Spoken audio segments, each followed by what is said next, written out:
Estamos de volta com o Pode Morar, o podcast do mercado imobiliário, que tem o apoio de Solução Crédito Imobiliário, seu correspondente multibancos.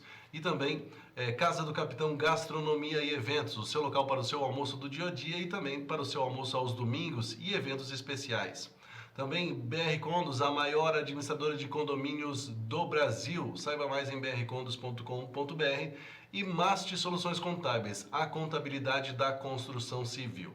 E por falar nesse apoiador especificamente, chegamos ao momento da declaração do imposto de renda, né? Durante a semana aí foi liberada a declaração e tem muita coisa que as pessoas não sabem a respeito disso. E claro, para a gente falar sobre esse assunto, a gente traz mais uma vez aqui ele, Fábio Stoyanagel, que é o proprietário, né? O gerente geral, o dono, o que manda tudo na Mast Soluções Contábeis.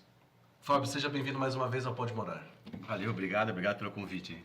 Fábio, o Fábio trouxe até aqui o notebook. Se você tem os seus documentos, ele já vai fazer a declaração do imposto de renda na hora, é isso, Fábio? Sim, online. Fábio, me conte, começou então esse período, né, do imposto de renda, e para esse ramo da construção civil, para esse ramo de quem quer adquirir um imóvel, fazer um financiamento, é fundamental esse período, né, Fábio? Fundamental para comprovar a renda, para financiar, entregar para o banco, né?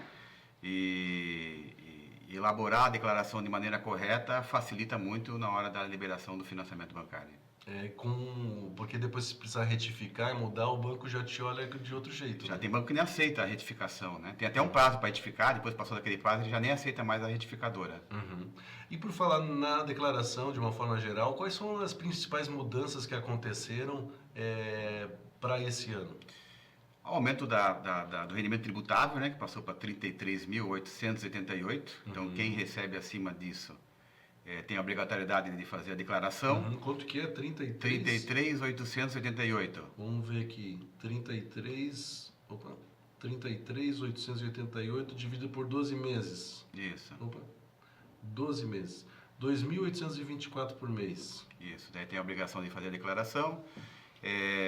Quem teve distribuição de lucro acima de 200 mil por ano, isento e não tributável, né? Sim. Quem tem patrimônio acima de 800 mil reais, quem teve negociação na Bolsa de Valores acima de 40 mil, né? Receita rural acima de 170 mil reais aproximadamente. Então, e quem teve ganho de capital, quem vendeu algum imóvel durante o ano, tem a obrigação de declarar, ou quem teve o benefício da isenção, né? Vendeu um imóvel e comprou outro imóvel para poder não pagar o imposto de renda. Então, essas pessoas têm a obrigação de fazer a declaração. Teve um caso também que o pessoal comenta sobre, não sei como é que chamava em relação à retificação dos valores dos imóveis que a pessoa tinha na declaração. Isso, Ano passado, o governo lançou aí uma possibilidade de eu atualizar, até dezembro do ano passado, atualizar o valor do imóvel, né? Para facilitar que na hora que eu vender, ele já está atualizado, mas eu pagaria um percentual de imposto de renda, né, para poder atualizar. Então, quem atualizou também teria que fazer obrigatoriamente a declaração esse ano, né? Mas não valia a pena, na maioria dos casos não valia a pena, porque tem um tempo de carência para poder valer a pena, né? A compensação desse valor ia demorar bastante tempo lá na frente. O pessoal ainda tem dúvidas sobre as questões que envolvem ali a parte da declaração completa, da declaração simplificada, de que jeito que ela é melhor ele fazer? Como é que está essa situação? As pessoas estão cada vez mais...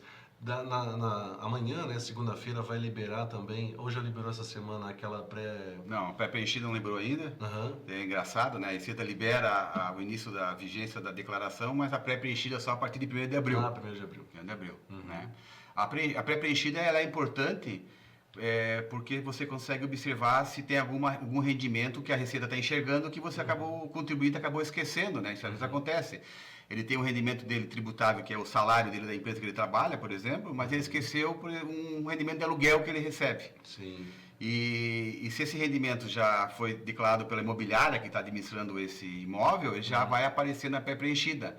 Então, é uma forma até de você ter segurança nas informações que você tá passando, né? Mas é só a partir de 1º de abril. 1º de abril.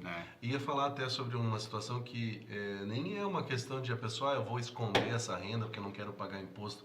Vou dar até um exemplo próximo de mim. A pessoa alugou um imóvel e o final do ano ali foi os últimos tempos e tal, e sobrou um pouquinho de algum valor para ser pago em janeiro e tal. Então a pessoa até esqueceu às vezes, porque assim, ficou a maioria do tempo, né, desde janeiro até o final do ano, nem lembrou que recebeu um pouquinho de aluguel lá no começo do ano. Então realmente às vezes é uma coisa de esquecimento mesmo. Isso, né? perfeito. Aí não vai pegar de imóvel da imobiliária, né? E aí acaba passando despercebido. E com a pé preenchida, você consegue fazer essa conferência. Teve uma outra situação também, Fábio, que acho que as pessoas precisam, às vezes, se acalmar em relação a isso, né? Um colega meu, que inclusive é contador, ele falou que ele tinha feito a declaração e a filha dele teve problemas de saúde durante o ano e ele usou muito médico, gastou muito com médico e tal. E ele fez a completa e quis colocar os gastos com saúde ali e tudo mais, né? E aí a Receita botou ele na malha fina para dizer, tem um negócio aqui que não condiz. Mas como ele era preparado, ele tinha o documento lá, a nota fiscal guardadinha, foi lá e mostrou, disse, tá tudo certo. Né? O problema é o outro lado, às vezes. O Né? outro lado. Porque o médico e o dentista, eles têm uma obrigação que é a DMED, que é transmitir para a Receita Federal dos atendimentos das notas fiscais que eles emitiram durante o ano. E às vezes, por erro de preenchimento da obrigação, a tua nota fiscal ela não foi enviada. Sim. E você declarou. E aí, na hora de fazer o cruzamento, cair na Receita Federal, opa, peraí, quem está certo, né? Quem está mentindo aqui nessa história, né? E aí você tem que provar com a nota fiscal que houve, de fato, aquela despesa médica, né? Essas informações cruzadas demonstram que cada vez mais está difícil de tentar burlar o sistema, né? Perfeito. E a própria empresa que fornece os dados para a Receita Federal poder fazer esse cruzamento, né? Então, são várias obrigações acessórias que a empresa tem que passar, a imobiliária tem que passar, o banco tem que passar, né? Os médicos têm que passar, os planos de saúde, enfim. Então, esse cruzamento, né, desses dados cruzam com a declaração e aí é muito fácil da Receita Federal conseguir enxergar uma divergência aí da declaração. E acho que a novidade da semana também foi essa questão, né, do presidente lançar, não sei como é que chama exatamente, né, mas assinar a lei sobre a isenção dos R$ 5.000 lá do imposto de renda. Isso vai valer, né, se aprovado ou não, ou vai valer a partir do ano que vem de qualquer jeito? Como é que é? Não, é um projeto de lei, né, que foi protocolado essa semana no Congresso e vai passar pelo trâmite, que é um trâmite normal, o Congresso vai analisar, vai aprovar ou não, vai modificar o texto do governo, né, ou não, vai passar para o Senado vai fazer a mesma coisa, que nem aconteceu com a reforma tributária, né? Então passa pelo Congresso e passa pelo Senado, volta para o Congresso e o presidente da República sanciona a lei. E o que foi protocolado agora de projeto de lei seria isenção, vai mudar a tabela de imposto de renda, e uma das novidades seria a isenção de R$ 5.000 da declaração de imposto de renda retido na fonte. Só que em contrapartida, o governo vai está taxando 10% da distribuição de lucro do empresário que recebe acima de 50 mil por mês. Né? Eles chamam das grandes fortunas, né? Dos grandes salários. Né? Então, para poder cobrir esses R$ 5.000 de isenção, ele vai taxar o empresário em 10% da distribuição de lucro para quem recebe acima de 50 mil. Se aprovado isso, vai valer a partir de janeiro de 26. Então, temos um ano inteiro aí agora para discutir isso no Congresso, no Senado, né? E vamos ficar de olho para ver se realmente isso vai ser aprovado ou não. Já tem empresário ligando, imagina, né? Que acaba onerando, né? Vai lá que ele recebe R$ 700 mil por ano, né? Ele tem R$ 70 mil de imposto, hoje ele não tem e acaba tendo a partir do ano que vem, né? Então já está aí bastante gente estressada aí com o assunto, mas vamos aguardar porque é só um projeto de lei e o projeto de lei ele é discutido e muda muito desde o seu início, né? Só nasceu, né? Então até ele finalizar, muita coisa que está no texto agora vai deixar de existir. Porque se o objetivo é taxar as grandes fortunas, vai acabar taxando algumas que não são fortunas. Claro, 50 mil é um valor acima da média, né? Da média geral, né? É. Um empresário que consegue fazer essa distribuição de lucros dessa forma é realmente um empresário um pouquinho, mas não é tão absurdo assim também, né? Não. E assim, né? E no fim, se tu analisar, quem vai acabar pagando é o próprio contribuinte, porque ele vai ganhar a isenção de 5 mil, Só que eu, como empresário, se eu vendo um produto a 100, eu vou vender a 105, para poder compensar o imposto que eu vou pagar sobre a distribuição de lucro. Né? Então, eu ganho isenção. É um negócio meio... Eu ganho isenção aqui, mas pago lá na frente, né? Então, não sei qual é o benefício de quem ganha até 5 mil reais. Se for analisar, o preço vai ser passado para o produto final, para o consumidor final, né? Mas como você falou, né, isso vai ser muito discutido ainda, possivelmente esse valor pode ser aumentado, né? Pode ser aumentado. Então, assim, tem que aguardar, né? A própria reforma tributária, ela teve quase 2.000 alterações desde o início dela, na discussão dela do Senado e no Congresso. Então, vamos aguardar. É lógico que temos que ficar acompanhando, né? O empresário tem que ficar acompanhando para ver qual é a saída, qual é a melhor saída para não se prejudicar, né? Talvez uma das saídas para esse ano é distribuir lucro no máximo que puder. Sim. Dentro da empresa, né? Olhar para dentro do balanço, ver se tem lucro, distribuir o máximo que puder, porque esse lucro não vai ser tributado, então, porque vai ser distribuído esse ano, então eu acabo me protegendo um pouco, né? Distribuo mais do que de fato eu ia querer esse ano, mas eu acabo distribuindo menos no ano que vem, que vai ser taxado. Então é uma forma de se proteger, mas temos que acompanhar para ver como é que vai ficar isso aí. E já que você falou na reforma tributária, quais são as novidades em relação a isso? Avançou alguma coisa? O que você imagina? Bom, a reforma tributária do consumo está aprovada, né?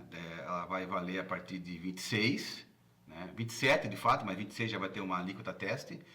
E estamos aguardando só as regulamentações da Receita Federal para saber como praticar cada item, né? Mas já temos uma noção bastante clara do que vai ser, principalmente, vamos falar aí da área imobiliária. O RET, por exemplo, todo mundo pergunta, e o RET? O RET vai continuar? Ele vai acabar? Vai deixar? O RET vai acabar, ele vai deixar de existir. Só que a partir de... Se eu tiver o RET deferido até 31 de dezembro de 28, eu continuo mantendo ele até o final do empreendimento. Entendi. Então, isso é uma dica até para quem tem terreno e tem terreno em estoque, por exemplo. Seria talvez importante começar a fazer projetos para esse terreno, para poder incorporar, afetar antes desse período, para ter o RET diferido até 31 de dezembro de 28, porque mesmo que a obra vá começar em 29, em 30, já está incorporado e já está afetado, e eu vou garantir o 4%. Então, isso é uma observação que eu faço para o empresário da área de construção civil, né? É muito importante nesse momento você estar atualizado e com gente capacitada para poder analisar, porque vai mudar a forma de trabalhar na parte tributária das imobiliárias, hoje do ramo de construção civil, porque hoje é muito fácil o empresário fazer o cálculo, na hora que ele meu VGV vai ser de 10 milhões, eu pago 4% de RET, então ele faz o cálculo de cabeça muito fácil. E ao contrário dos outros setores da reforma tributária, que vai facilitar a questão de apuração dos impostos, a construção civil, como sempre, vai ser diferente do resto dos outros segmentos. Nós teremos, além dos créditos tributários, teremos outros abatimentos que hoje não temos, né? Por unidade. Por unidade, então, primeiro, o que acontece? Hoje eu não tenho crédito de nenhum tipo de imposto, no caso do lucro presumido no RET. A partir da aprovação da reforma tributária, de iniciar a reforma tributária, eu vou ter crédito de imposto na hora da entrada da compra do insumo. Então, eu vou ter o IBS, CBS, que vai substituir o PIS, COFINS, ICMS e IPI, né? E na hora de eu vender, eu vou também tributar em cima da minha venda e vou pagar sobre a diferença. Então, modificou essa questão dessa análise. Então, assim, o empresário, principalmente o pequeno empresário, que tem o costume de não observar todas as notas que compra, se está comprando de quem tem nota, se está entrando tudo certinho com nota, ele vai ter que começar a observar, porque ele toma crédito na entrada, né? Então, se ele não pegar nota fiscal, não exigir nota fiscal na compra, essa entrada vai entrar sem crédito e vai pagar mais imposto na hora de fazer o cálculo, né? Por exemplo, funcionário próprio, não tem crédito. Então, vale a pena ter funcionário próprio ou vale a pena terceirizar? Né? Porque a folha de pagamento que está registrada na minha empresa, não vou tomar crédito. Então, são vários elementos que o incorporador vai ter que observar para verificar qual o caminho que ele vai seguir. registro na empresa, terceirizo, vou comprar de quem? Vou comprar de quem está no Simples Nacional? Vou comprar de MEI? Vou comprar de quem está no lucro presumido? Eu tenho que entender o que dá crédito, o que dá mais crédito para poder fazer a compra desse material e eu não me prejudicar na hora de fazer a apuração do tributo. Isso mostra cada vez mais a importância de ter um profissional da contabilidade com conhecimento, né, na área para atuar do teu lado, né? Perfeito. E assim, ela começa em 2026 com uma alíquota teste de 1%, vai ser só para poder calibrar o sistema, então eu vou pagar 1% de CBS e IBS em 2026, mas eu vou compensar com o PIS e COFINS, então o empresário não vai pagar mais nada, não vai sentir nada, né? E em 2027, de fato, inicia com a extensão do PIS e COFINS, né? Então, a gente fala, mas só 2027. Não, 2027 já está aqui. Eu tenho que me organizar para poder chegar lá e não me prejudicar. Então, o empresário tem que começar a olhar para dentro da organização da empresa dele, da gestão dele, e começar a analisar como é que ele compra, de quem ele compra, quem é o fornecedor, né? Como é que ele compra o terreno, se ele permuta, se ele compra à vista, porque tudo isso vai interferir agora na tributação. Né? Antes que era simples, só pagava 4% sobre o RET, né? Sobre a receita bruta, agora não. Vai interferir o valor do terreno, vai interferir o número de unidades, eu vou ter um abatimento de R$100 mil por unidade nova vendida. Então, se eu tiver mais unidades naquele empreendimento, eu vou ter uma redução maior naquele empreendimento. Então, tudo isso vai ter que ser analisado. É muito detalhe. O que me chamou a atenção também, que da última conversa que a gente teve no ano passado, já tem muitas novidades, que naquela época você falava como dúvida e agora já está bem... Já está com certeza. Então, assim, tudo isso já está dentro aprovado, né? Agora nós estamos só aguardando a Receita Federal regulamentar. Ela vai explicar cada item, ó, isso aqui é assim, isso aqui se faz assim, isso aqui eu entendo assim, né? Que são as soluções de consulta, as regulamentações, para de fato a gente ter como que vai ser 100% e começar a configurar os sistemas. Uma outra coisa importante, né? O RP, o sistema que a empresa está usando, para poder ver se o sistema já calcula, ele vai compensar, ele já está preparado para compensar essa alíquota teste com o PIS e COFINS, tal, não está? Isso tudo tem que ser visto antes, para quando não chegar em cima da hora, não ter dificuldade, né? Entendi. Fábio, a gente está chegando no final da nossa entrevista, nosso bate-papo. Só queria que você deixasse o seu recado final, primeiro para as pessoas em relação à declaração do imposto de renda e segundo para essa situação que envolve exclusivamente os profissionais, né, os empresários do ramo imobiliário. Declaração de imposto de renda, eu aconselho todo mundo fazer. Porque é uma forma de eu provar o meu rendimento para o banco. E muitas pessoas, mesmo que não estão obrigadas, deveriam fazer justamente porque em um momento ela pode precisar pegar um crédito, aumentar o limite do cartão de crédito e, né, tomar um crédito pessoal, e aí o banco vai pedir a declaração e aí não tem a declaração e acaba se prejudicando. E muitas vezes, não quero fazer declaração porque eu vou pagar lá R$200 para o contador, enfim, mas é importante fazer para poder usar isso para a questão de financiamento, né? E lógico, eu aconselho a guardar 1º de abril para poder baixar a pré-preenchida, né? Que aí tu tem um pouco mais de certeza das informações, né? Consegue conferir. Esse é o meu conselho que eu dou na questão do imposto de renda, para não ter surpresa lá na frente, né?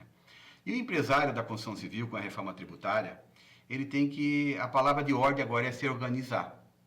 Olhar para dentro da estrutura e verificar como é que é o processo dele, de quem ele compra, como ele compra, quem é o fornecedor, entender quem é o fornecedor dele que é do Simples Nacional, quem é o fornecedor dele que é do lucro real, já deixar isso já cadastrado no sistema dele, porque a partir do momento que a gente entender como é que vai ser o crédito de cada uma dessas empresas, eu vou começar a analisar de quem eu vou comprar, né? De quem me dá mais crédito, para poder analisar o custo do produto que eu estou comprando, né? E então isso seria importante e também cada projeto vai ser um projeto diferente. Eu tenho que analisar cada projeto, porque como eu tenho R$100 mil de abatimento na base de cálculo da unidade nova, quando eu vou lançar um projeto, eu tenho que verificar, vale a pena eu fazer 20 unidades? Vale a pena eu fazer 50 unidades? Cabe 50 unidades nesse empreendimento? Se eu fazer com 50 unidades, eu vou ter um abatimento maior? Então, assim, eu vou ter que analisar cada projeto para saber qual é o melhor caminho.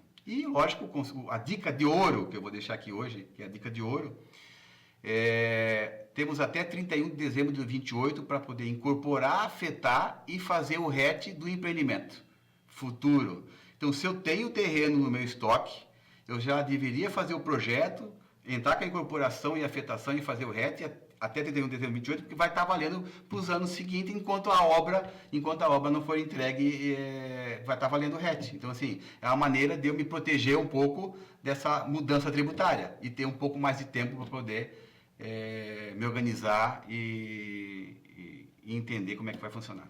E na dúvida, procure um profissional, né, uma empresa que conhece do ramo, como é o caso da MAST, né? Cada vez mais é importante procurar alguém especializado naquele segmento, porque são muitos elementos, são muitos detalhes, né? Eu digo que hoje até é fácil, né? Hoje eu pago 4% e está tudo certo, mas agora, a partir da reforma tributária, eu vou ter vários fatores que vão me contribuir para me pagar mais ou pagar menos de imposto. Então, se tiver um profissional que não está preparado, a empresa vai se prejudicar e vai pagar mais imposto. É verdade. Fábio, obrigado mais uma vez por esclarecer as dúvidas aí. Eu acho que foi bem importante e alertou muita gente sobre a importância de ter esse parceiro contador ao seu lado. Obrigado, Fábio. Obrigado a você, estou à disposição. E obrigado também para você que nos acompanhou em mais um programa. Não esqueça, @PodeMorar nas redes sociais, você confere a íntegra desse programa e também todos os anteriores que você por acaso não tenha assistido. Um grande abraço e até o próximo programa.